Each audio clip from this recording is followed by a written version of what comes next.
वो अभी प्रोसेसिंग में है। जिसकी बात सुनकर जो गिल्ड मास्टर होता है वो कहता है कि ठीक है, क्यों ना इसको 40-60 कर दिया जाए, ये कैसा रहेगा। जिन्वो उससे कहता है मेरे को तुम्हारे साथ इस वक्त कोई सी भी प्रकार का कोई भी नेगोशिएशन नहीं करना है। जिसकी बात सुनकर जो गिल्ड मास्टर होता है कहता है कि ठीक है, लेकिन रिटर्न में मैं चाहूंगा कि तुम डंजन के जो बॉस हो उसको हराओ। तो क्या तुम हमारे लिए ऐसा करोगे? जिन्वो से कहता है हाँ, क्यों नहीं। और फिर ये लोग यहाँ से जाने लगते हैं। जाते जाते गिल्ड मास्टर जिन्वो से बोलता है वैसे कल तुम रेड के लिए आ सकते हो तो तुम सुबह सुबह आ जाना। वैसे मैं तुमको अभी बुसान सिटी ले जा सकता हूँ अगर तुम हमारे साथ चलना चाहो तो, लेकिन तुम हमारे साथ आ क्यों नहीं रहे हो? जिन्वो से कहता है कि असल में मेरा आज रात का कुछ प्लान है, तो वैसे मैं पक्का कल आ जाऊंगा, तुम उसकी चिंता मत करो, और मैं तुमसे ये प्रॉमिस करता हूँ कि मैं लेट नहीं होऊंगा। तभी उनका जो असिस्टेंट होता है वो कहता है कि ये क्या, अभी मैं इतना तो पक्का कह सकता हूँ कि अभी जो उनकी शेडो थी वो यहाँ से थोड़ी सी मूव हुई है। जिन पे उनका बॉस कहता है क्या तुम पी कर आए हो क्या? तभी जिन्वो के फोन पर किसी का फोन आता है। जिन्वो कहता है कि अब ये किसका नंबर है? जिसके बाद वो उन दोनों से कहता है कि एक्सक्यूज मी, किसी का फोन आ गया है, मैं थोड़ा सा कॉल पे बात करने के लिए जा रहा हूँ। जिस पर वो कहते हैं हाँ हाँ ठीक है आप जा सकते हैं। जिन्वो फोन लेकर बाहर आ जाता है। जिन्वो कहता है कि हाँ कौन बोल रहा है? उधर से आवाज आती है जिन्वो। वो आवाज सुनने के बाद जिन्वो कहता है मॉम, मॉम आपने फोन किया है? जिन्वो की मॉम कहती है मैंने तुमको फोन इसीलिए किया है क्योंकि मेरे को तुम्हारी आवाज सुननी थी, क्या तुम इस समय पे बिजी हो? जिन्वो कहता है नहीं। और फिर ये लोग यहाँ पर आपस में बात करने लग जाते हैं। जिन्वो अपनी मॉम से कहता है कि मॉम आज रात को हम लोग डिनर पे चलेंगे तो कैसा रहेगा? जिन्वो की मॉम कहती है हाँ बिल्कुल ठीक है। इसके बाद अगले दिन का सीन दिखाया जाता है उसी जगह का, बुसान सिटी में, जहां पर जो बड़ा वाला गेट है वो अपीयर्ड हुआ है, जो कि बहुत ही ज्यादा बड़ा लग रहा होता है। वहां पे लोग तो भाई बहुत ज्यादा छोटे छोटे से दिख रहे होते हैं और वहां पर काफी सारे हंटर्स आए हुए होते हैं। तो यहाँ पे जो गिल्ड मास्टर था वो भी यहाँ पर आ गया होता है अपने साथियों के साथ। वो अपने मन में कहता है कि मैं उसको थोड़ा सा और फोर्स करता तो वो कल ही हमारे साथ यहाँ पर आ जाता, आशा है कि वो लेट ना हो। तो जिन्वो की बात कर रहा होता है और 11 बज गए होते हैं और 11:05 पे इन लोगों की रेड थी। वो टाइम को देखते हुए कहता है वो शिट, सिर्फ 5 मिनट बचे हुए हैं। दूसरी तरफ हम लोग जिन्वो को देखते हैं। जिन्वो भी वहां पे जाने के लिए रेडी हो गया होता है। जिन्वो आसमान की तरफ देखता है तो जो मौसम होता है उतना क्लियर नहीं होता। जिन्वो आसमान की तरफ देखते हुए कहता है मौसम सही नहीं दिखाई दे रहा है। आई होप जिन्हा अपने साथ अम्ब्रेला ले गई हो, मुझे लगता है कि मेरे को वहां पर चलना चाहिए। और ऐसा कहने के साथ जिन्वो बोलता है शेडो एक्सचेंज। दूसरी तरफ हम लोग जिन्हा को स्कूल का सीन देखते हैं जहाँ पर जो कुछ स्टूडेंट्स होते हैं वो अपने एक टीचर का थोड़ा बहुत काम कर रहे होते हैं। उनमें से एक स्टूडेंट कहता है तो बेसिकली हम लोग एक फ्री लेबर है। दूसरा स्टूडेंट कहता है कि हाँ तुमने सही कहा यार। उनमें से तीसरा कहता है कि आखिरकार टीचर हम लोग को इस तरीके से काम क्यों देते रहते हैं? इसी तरीके से ये लोग आपस में थोड़ी और बातचीत करते हैं और जो भी काम करने के लिए आए हुए होते हैं उस रूम में जाते हैं। जैसे ये लोग उस रूम को देखकर कहते हैं यहाँ पर कितना ज्यादा धूल है यार, इसको आखिरकार लास्ट टाइम कब क्लीन किया गया था? तो वो पूरा रूम काफी ज्यादा गंदा होता है और वहाँ पे काफी सारे सामान पड़े हुए होते हैं। मुझे तो नहीं लगता कि हर सेमेस्टर में इस रूम का इस्तेमाल किया जाता होगा। तभी वो लोग सामने एक गेट को देखते हैं। वो कहते हैं अब ये क्या है? कहते हैं क्या ये कोई गेट है? तभी उनमें से जो एक स्टूडेंट होता है वो उन दोनों को कहता है अरे यार तुम लोग इतनी चिंता क्यों कर रहे हो, चिल। तो जो हंटर्स होते हैं वही सिर्फ इस गेट के उस पार जा सकते हैं और वैसे भी इस गेट की दूसरी साइड कुछ है ही नहीं यार। और वैसे भी इस गेट को ओपन हुए तो लगभग एक हफ्ता हो गया। जिसकी बात सुनकर वो लोग कहते हैं क्या? तभी उनमें से जो एक स्टूडेंट होता है वो कहता है कि नहीं यार, पर वैसे भी ये गेट तो हम लोग को अभी मिला है ना, तो इसका मतलब तो ये है। वो उसके आगे कुछ बोल ही पाता। तभी वो जो गेट होता है वो क्रैक हो जाता है और उसमें से एक मॉन्स्टर का हाथ आता है और जो गेट के नियर में जो एक लड़का खड़ा था वो मॉन्स्टर उसको पूरा पकड़ लेता है। ये देखकर बाकी 2 लड़के होते हैं काफी ज्यादा डर जाते हैं और वो लड़का चिल्ला रहा होता है कि मेरे को बचाओ, जल्दी मेरे को बचाओ। लेकिन वो मॉन्स्टर उसको बहुत ही ज्यादा तेजी से अपने हाथ से पूरा पिचका देता है, उसके शरीर से पूरा खून आने लग जाता है। ये देखकर वो दोनों बच्चे काफी ज्यादा डर जाते हैं और वो मॉन्स्टर जिस बच्चे को पकड़ा हुआ होता है उसको पूरा पिचका देता है और खत्म कर देता है। उस मॉन्स्टर के पीछे 2 और मॉन्स्टर्स दिखाई देते हैं। बाकी 2 बचे हुए बच्चे होते हैं वो मॉन्स्टर उसको भी मार देते हैं। तो यहाँ पर जो तीनों स्टूडेंट्स थे वो मॉन्स्टर उन सभी को खत्म कर देते हैं। इसके बाद वो मॉन्स्टर बाहर आता है और उनको यहाँ पर जो इन्होंने उनको भी मारा हुआ था उन बच्चों को खून सूंघता है तो काफी ज्यादा अच्छा लगता है और वो काफी ज्यादा एक्साइटेड हो जाता है। और ये जो मॉन्स्टर्स हैं ये पिछले जो मॉन्स्टर्स थे उनसे काफी ज्यादा खतरनाक है क्योंकि ये जो मॉन्स्टर हैं इनकी जो इंसेक्ट्स है वो काफी ज्यादा पावरफुल है और ये लोग अपने मिशन को ज्यादा प्रायोरिटी देते हैं। तो इन लोगों ने पूरे हफ्ते भर अपने आप को डार्कनेस के अंदर छुपा के रखा और अपने शिकार को ढूंढने से पहले ही इनकी जो सिक्स्थ सेंस थी वो एक्टिवेट हो गई थी।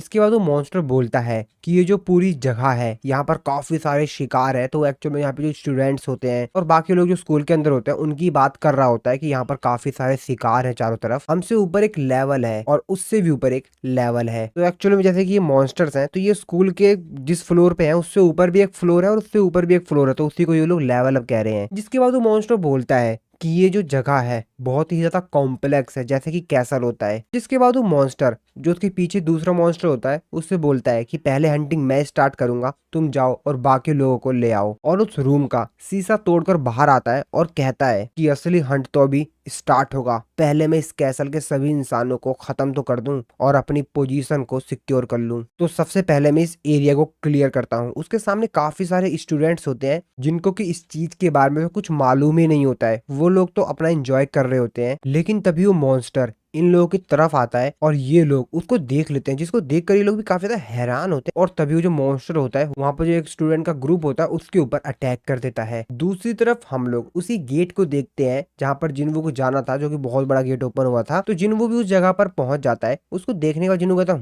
रियल लाइफ से तो यार ये वाला गेट बहुत ज्यादा बड़ा है। वो यहाँ पर चारों तरफ अपने नजरें घुमाता है तो सामने वो देखता हुआ कहता तो ये हॉलिंग टीम है और दूसरी तरफ है माइनिंग टीम और बाकी इधर है काफी सारे हंटर्स, स्ट्राइक स्क्वाड। तो यहाँ पर टोटल 13 ए रैंक के और बी रैंक के हंटर्स हैं।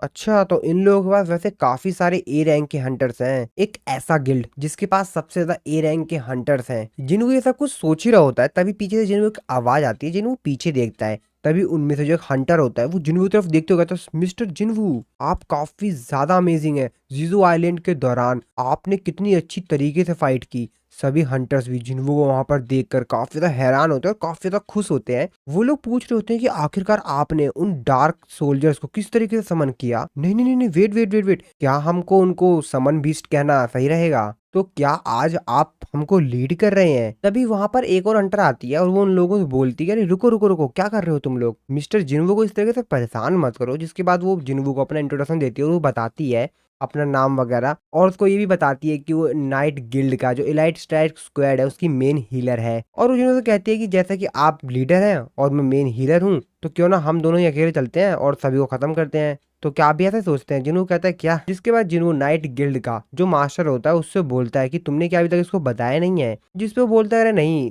कोई नहीं, मैं अभी इन सभी लोगों को बता देता हूँ। जिसके बाद वो इन लोगों के पास आता है, इन लोगों को बोलता है कि मेरा नाम पार्क जॉनसू है और आज की जो रेड है मैं लीड करूंगा। जिसको सुनकर बाकी सब जो हंटर होते हैं, क्या सर आप फिर से मतलब मिस्टर जिन्वू नहीं करेंगे? अरे यार सच में सीरियसली? जिसके बाद उन लोगों को बताता है कि नहीं नहीं, मिस्टर जिन्वू भी हम लोगों के साथ चलेंगे, लेकिन वो बैक लाइन के इंचार्ज हैं, वो हमको सेफ्टी प्रोवाइड करेंगे। अगर कोई दिक्कत होती है तो वो हमको वहां पर सेफली निकाल देंगे वहां से। तभी उनमें से जो हंटर होता है वो उससे कहता है, क्या तुमको लगता है कि हमको किसी की जरूरत भी है कि हमको कोई प्रोटेक्ट करे? अब ये बात सुनकर जिन्वू को तो मुंह बन जाता है, कहता है भाई ये कौन है अब? जिसके बाद वो बंदा कहता है कि मिस्टर जिन्वू तो इलाइट स्ट्राइक स्क्वाड के मेंबर भी नहीं है और उनको क्या लगता है कि हम लोग कमजोर हैं। जिसके बाद गिल्ड मास्टर जो होता है वो कहता है कि हमारे जो हंटर है वो बस इस तरीके से बातें कर देता है, कोई नहीं यार कोई दिक्कत नहीं है। और वो जिन्वू को कहता है कि आप चिंता मत कीजिए, ये लोग कभी कभी थोड़ा बहुत लाइन से बाहर चले जाते हैं, इनकी बात को सीरियस मत लीजिए आप। जिन्वू कहता है ओ तो इसका मतलब ये है कि ये लोग सिर्फ कॉन्फिडेंट हैं। और वो सभी लोगों से कहता है कि चलो चलते हैं। फिर एक एक करके ये लोग गेट के अंदर चले जाते हैं और इन लोगों की जो रेड है वो यहाँ पे स्टार्ट हो जाती है। इसके बाद हम लोग दूसरी तरफ हंटर एसोसिएशन का सीन देखते हैं, जहां पर जो उनका इमरजेंसी कॉल डिपार्टमेंट होता है हंटर एसोसिएशन का, उनके पास एक इमरजेंसी कॉल आती है। तो वहां पर जो कॉल पिक करने वाली रिसेप्शनिस्ट होती है वो कॉल को पिक करती है, वो कहती है कि हंटर एसोसिएशन की इमरजेंसी कॉल लाइन में आपका स्वागत है, बताइए मैं किस तरीके से आपकी मदद कर सकती हूँ। फोन की दूसरी तरफ से एक लड़की जो होती है वो चिल्लाते हुए कहती है, हाँ हाँ हाँ, मैं इस समय स्कूल में हूँ। वो कहती है हाँ हाँ तो क्या हुआ? जिसके बाद वो बताती है कि यहाँ पर बाहर काफी सारे मॉन्स्टर्स हैं। वो कहते हैं क्या? वो भी अपने मन में सोच रहे थे कि मॉन्स्टर बाहर, क्या वहां पर कोई डंजन ब्रेक हुआ है? जिसके बाद वो उस लड़के से पूछते कि तुम कहाँ से बोल रही हो? वो लड़की बताती है कि मैं बाथरूम के अंदर छिपी हुई हूँ और मेरे जो फ्रेंड थे वो मेरे साथ थे, लेकिन वो लोग, और वो काफी ज्यादा डरी हुई होती है और काफी ज्यादा रो रही होती है। असिस्टेंट होती है वो पूछती है कि वहां पर वैसे कितने मॉन्स्टर्स हैं? वो कहती है कि मेरे मेरे आसपास मुझे नहीं पता, मैंने बस लोगों की आवाज सुनी और लोग चिल्ला रहे हैं कि वो मरने वाले हैं, मर रहे हैं। असिस्टेंट उसको कहती है कि शांत रहो, तुम आराम से एकदम, तुम कुछ भी जल्दबाजी मत करो, हंटर्स रास्ते में ही है, वो कुछ देर में वहां पर पहुंच जाएंगे, तब तक तुम अपने आप को एकदम शांत रखो। जिसके बाद वो लड़की बोलती है कि क्या सही में? तो इसका मतलब ये है कि मैं यहाँ से बाहर आ सकती हूँ? असिस्टेंट उससे पूछती है कि रुको रुको, मेरे को एक चीज बताओ, वैसे वो जो मैजिक बीस्ट है वो किस टाइप्स के हैं, क्या तुमको कुछ मालूम है? जिसपे वो कहते हैं कि हाँ हाँ हाँ, मैंने उनको इससे पहले टीवी पर देखा है। मैं उन लोगों का नाम भूल गई हूँ, लेकिन असिस्टेंट उसके ऊपर चिल्लाते हुए कहते हैं कि जल्दी जल्दी बताओ किस प्रकार से दिखते हैं, कैसे दिखते हैं, मेरे को बताओ कैसे दिखते हैं वो कैसे दिखते हैं वो बीस्ट। जिसपे वो लड़की उसको बताती है कि उनका जो शरीर है वो तो इंसानों की तरह है, लेकिन उनका जो फेस है वो काफी ज्यादा डरावना है और उनके जो स्किन का कलर है वो ग्रीन है। ये बात सुनने के बाद वो कहते हैं क्या वो लोग ऑर्क्स हैं? तभी लड़की कहती है हाँ हाँ, याद आ गया याद आ गया, हाँ उन लोगों को ऑर्क्स कहते हैं। हम लोग उस बाथरूम के बाहर उसी ऑर्क को देखते हैं जो कि अपना वीपन लेकर आ गया होता है। उस पूरे वीपन पर पूरी तरीके से ब्लड लगा होता है। असिस्टेंट चिल्लाते हुए कहती है कि नहीं, निकलो वहां से, जल्दी निकलो, वो तुम्हारी स्मेल को सूंघ सकता है, निकलो वहां से जल्दी। वो लड़की चिल्लाते हुए कहती है कि मेरी हेल्प करो, मैं मरना नहीं चाहती, हेल्प, मेरे को बचाओ प्लीज, मेरे को बचाओ। दूसरी तरफ हम लोग स्कूल के अंदर ही बाकी सभी स्टूडेंट्स को देखते हैं जो कि काफी ज्यादा डर गए होते हैं, क्योंकि चारों तरफ बहुत ही ज्यादा बुरा माहौल हो गया होता है। चारों तरफ से बस चिल्लाने चीखने की आवाज आ रही होती है और चारों तरफ खून ही खून पड़ा होता है। सभी बच्चे स्कूल के बाहर भाग रहे होते हैं, गिरते पड़ते जैसे भी हो सके अपनी जान बचाकर वहां से भाग रहे होते हैं। बस किसी तरीके से वो निकल जाना चाहते हैं यहाँ से। पुलिस भी यहाँ पर आ गई होती है। उनमें से कुछ बच्चे तो कह रहे होते हैं कि मेरे फ्रेंड अंदर हैं, उनको बचाओ, लेकिन दूसरे स्टूडेंट्स कह रहे होते हैं हंटर्स आ रहे हैं, वो लोग उनको देख लेंगे, अभी निकलो यहाँ से, अपनी जान बचा के निकलो। इस तरफ हम लोग मॉन्स्टर्स को देखते हैं, उन्हीं बीस्ट को, जिन्होंने काफी सारे लोगों को खत्म कर दिया होता है। उनमें से जो एक बीस्ट होता है वो दूसरे बीस्ट से कहता है कि मेरे को तो विश्वास ही नहीं हो रहा है, हमारे इतने सारे शिकार चले गए, हम उनका हंट नहीं कर पाए। तभी दूसरा यहाँ पर जो मॉन्स्टर होता है वो कहता है कि चिंता क्यों कर रहे हो, अभी यहाँ पर काफी सारे बचे हुए हैं, ऊपर चलते हैं। वो लोग ऊपर हैं दूसरे फ्लोर पर और उन सभी को खत्म कर देते हैं। जिसके बाद हम लोग ऊपर वाले फ्लोर का सीन देखते हैं, जहाँ पर जो पूरी दीवारें वगैरह होती हैं वो पूरी तरीके से ब्रेक हो गई होती हैं, शीशे उसे पूरी तरीके से खराब हो गए होते हैं। मतलब जो पूरा फ्लोर का जो एरिया होता है वो पूरी तरीके से डिस्ट्रॉय हो गया होता है। और उसी फ्लोर पर हम लोग एक रूम के अंदर काफी सारे स्टूडेंट्स को देखते हैं, जिन्होंने वहां पर जो टेबल वगैरह, चेयर वगैरह, जितने भी बैठने वाले सामान होते हैं, जो कुछ भी पॉसिबल हो सकता था उससे उन्होंने गेट को पूरी तरीके से ब्लॉक कर दिया था, ताकि बाहर से अगर कोई ताकत भी लगाए तो भी वो अंदर ना आ पाए। और उन लोगों से जो भी हो सकता था अपने हाथ में उन्होंने वीपन वगैरह, कुर्सी वगैरह लेकर रख लिया था अपनी सेफ्टी के लिए। बहुत सारे बच्चे होते हैं इसके अंदर और सभी लोग डरे होते हैं काफी ज्यादा। तभी उनमें से जो एक मॉन्स्टर होता है वो वहां पर एंटर करता है और शीशा तोड़ देता है, जिसको देखकर सभी बच्चे काफी ज्यादा डर जाते हैं, काफी ज्यादा तेजी से चिल्लाने लगते हैं। वो लोग मतलब बहुत ज्यादा डर गए होते हैं एक्चुअल में। और वो मॉन्स्टर अंदर आता है, जिसको देखकर शकल पे भाई साहब पूरा ब्लड लगा होता है और उसकी शकल तो काफी डरावनी होती है। ये बच्चे उसको देखकर तो भाई मतलब पूरा डर गए होते हैं, उनका पूरा रूह कांप रहा होता है। तभी उनमें से जो एक बच्चा होता है वहां से भागने की कोशिश करता है, साइड में जो शीशा लगा होता है, लेकिन उस शीशे के बाहर ही एक दूसरा मॉन्स्टर होता है, जिसको देखकर वो बच्चा बहुत ज्यादा डर जाता है और वो पीछे आने लगता है। और वो मॉन्स्टर वहां से आता है और उस बच्चे को खत्म कर देता है। और फिर उसके बाद यहाँ पर जितने भी बच्चे होते हैं, ये मॉन्स्टर उन सभी बच्चों को खत्म कर देते हैं। तभी उनमें से जो एक मॉन्स्टर होता है वो अपने चीफ से कहता है कि चीफ, मैं यहाँ पर किसी इंसान को सेंस कर सकता हूँ जिसके पास माना है। उसका बॉस कहता है कि पहले उसे खत्म करते हैं। जिसके बाद हम लोग एक दूसरे रूम में जिन्वू की सिस्टर और उसके बाकी सभी फ्रेंड्स को देखते हैं, जो कि मन में अपने ही ब्रदर जिन्वू को बुला रही होती है। वो कहती है कि जिन्वू, जिन्वू कहाँ हो तुम? जिन्हा की सिस्टर की जो एक फ्रेंड होती है, जिसको कि हमने ओल्ड एपिसोड में भी देखा था, तो वो जैसा कि अवेक्ड हुई थी, तो वो यहाँ पर सोचती है कि मैं इन मॉन्स्टर से फाइट करूंगी, लेकिन जिन्हा उनको मना कर रही होती है। वो कहती है कि नहीं नहीं नहीं, तुम ऐसा मत करो। जिस पर लड़की कहती है कि जैसे कि मैं एक ई रैंक की हंटर हूँ, तो मैं भी अवेक्ड हुई हूँ, तो मैं इन लोगों से लड़ सकती हूँ, लेकिन जिन्हा उसको मना कर रही होती है। वो कहती है नहीं नहीं नहीं, ऐसा मत करो, मैंने तुमसे कहा ना ऐसा मत करो। तो अभी उन मॉन्स्टर का जो चीफ होता है वो कहता है कि क्या तुम इसी इंसान की बात कर रहे थे? जिस पे वो कहता है कि नहीं, मैं इसकी बात नहीं कर रहा था, मैंने इससे भी ज्यादा पावरफुल फोर्स को सेंस किया था, उसके बगल में जो खड़ी है उसको। तो एक्चुअल में जिन्हा की बात कर रहा होता है, लेकिन जैसे कि हम लोगों को मालूम ही है कि जिन्हा के अंदर तो कोई पावर वगैरह है ही नहीं, वो तो हंटर है ही नहीं, तो ये किस चीज की बात कर रहा है। तभी वो जो मॉन्स्टर होता है वो चिल्लाते हुए कहता है कि इस लड़की में से वो स्मेल आ रही है, तो इसको मरना होगा। और अपना वीपन लेकर उसके ऊपर काफी तेजी से अटैक करता है उसको खत्म करने के लिए। जिन्हा और उसकी जो फ्रेंड होती है वो काफी ज्यादा डर गई होती है और अपनी आंखें बंद कर लेती हैं। लेकिन तभी वो लोग देखती हैं कि उसके जो अटैक है, वो जो मॉन्स्टर ने उसके ऊपर वीपन से किया था, वो रुक जाता है। जिन्हा भी काफी ज्यादा हैरान होती है कि आखिरकार उसका अटैक अभी तक लगा क्यों नहीं उसको। तभी वो आंख खोल के देखती है तो एक्चुअल में जो उसका अटैक था उसको किसी ने रोक लिया था। इसको देखकर जिन्हा भी काफी ज्यादा हैरान होती है कि अब ये कौन है। हम लोग को पता चलता है कि एक्चुअल में जो अटैक इस मॉन्स्टर का रोका हुआ होता है वो कोई और नहीं बल्कि जिन्वू ने अपनी सिस्टर के साथ जो उनके शैडो सोल्जर्स रखे हुए थे उसने रोका था। जिन्वू की सिस्टर अपनी आंखें खोलती है क्योंकि काफी देर से उसके ऊपर अटैक हुआ ही नहीं था।